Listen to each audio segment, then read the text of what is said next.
Today we're going to show you how to create this rug model in 3D Studio Max with Corona Renderer. When we create our scenes, we try to use as much 3D as possible to save time on post-processing, and this also means we can reuse our models in any environment from any angle. We'll include the reference images we used of the actual rug for you to study.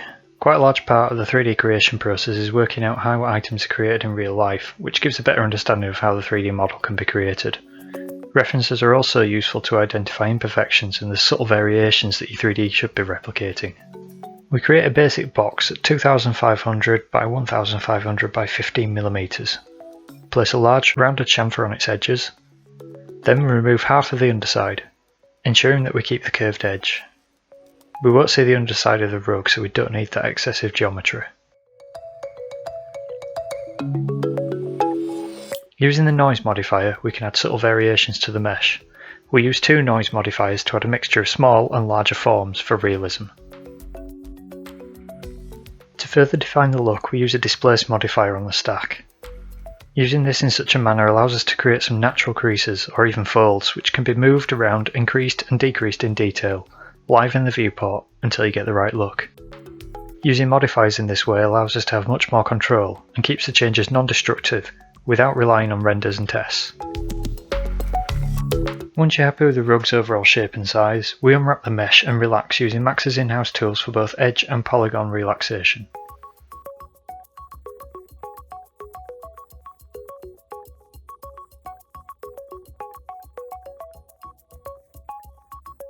This will allow the burlap texture to follow the curves without distorting. This can easily be seen using the checker option, which shows how a texture will be distributed and stretched over the mesh. Once that's complete, we create a corona material using tileable textures that we have within our library. Here we're using a tiled albedo, reflectance, gloss and normal map to get the desired result.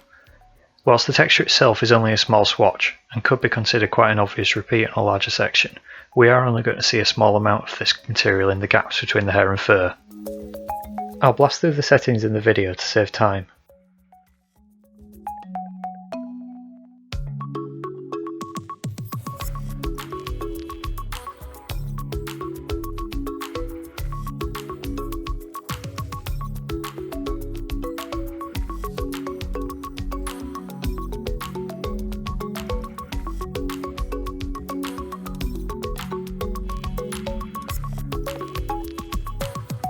Duplicate this mesh 3 more times so you'll have a total of 4 layers, and apply the material to the first base layer.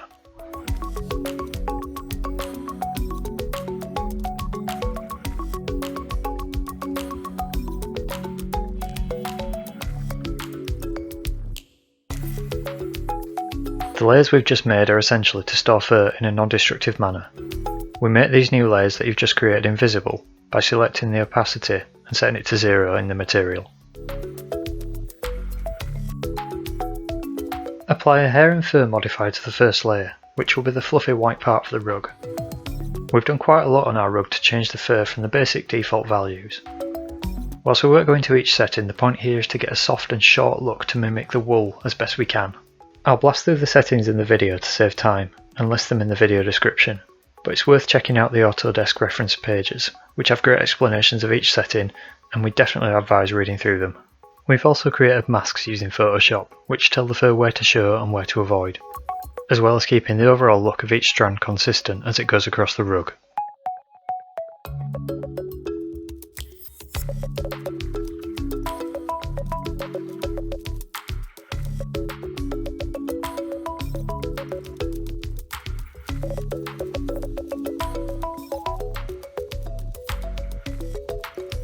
Go to the styling settings. We can then style the rug in the direction that we would like, and this is the main reason for keeping the hair count at 50,000 at this point. We use the brush and styling tools to gently push over large forms. You can see the guides lean in the general direction where they overlap each other. Take your time to brush the rows of hair on top of each other to give a layered look. We're aiming to recreate the effect that would be caused by normal foot traffic. You can refer back to the reference images here too. Once you're done, it should look something like this.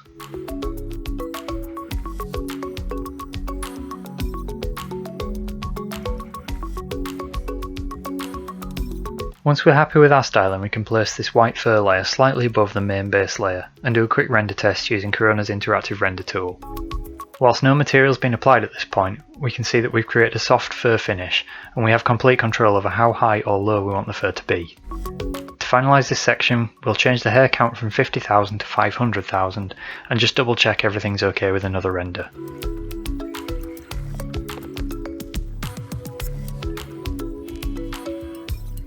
The two remaining layers work in the same manner. We'll copy the hair and fur stack that we've just created and paste it into the next layer.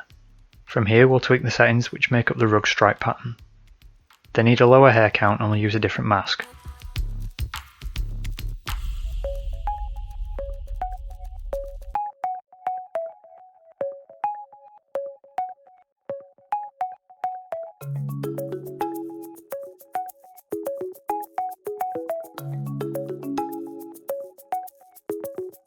Again, we'll copy this new hair and fur stack to the final layer. We can then place these into their final location and make adjustments until we're happy with the final blend of hair and fur.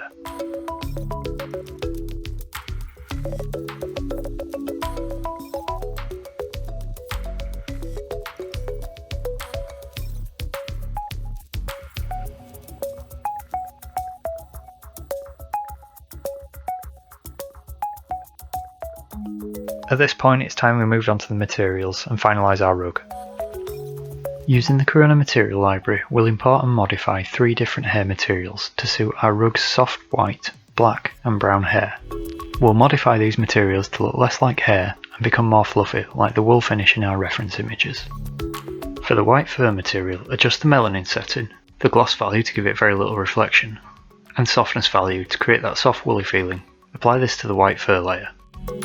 The black and brown materials are modified in the same way, with high melanin values and less gloss. Apply the black and brown to the other 2 layers. These values can be pushed further to suit your 3D, but we're avoiding high gloss or a shiny finish and have no need for colour variances in the rug fibres.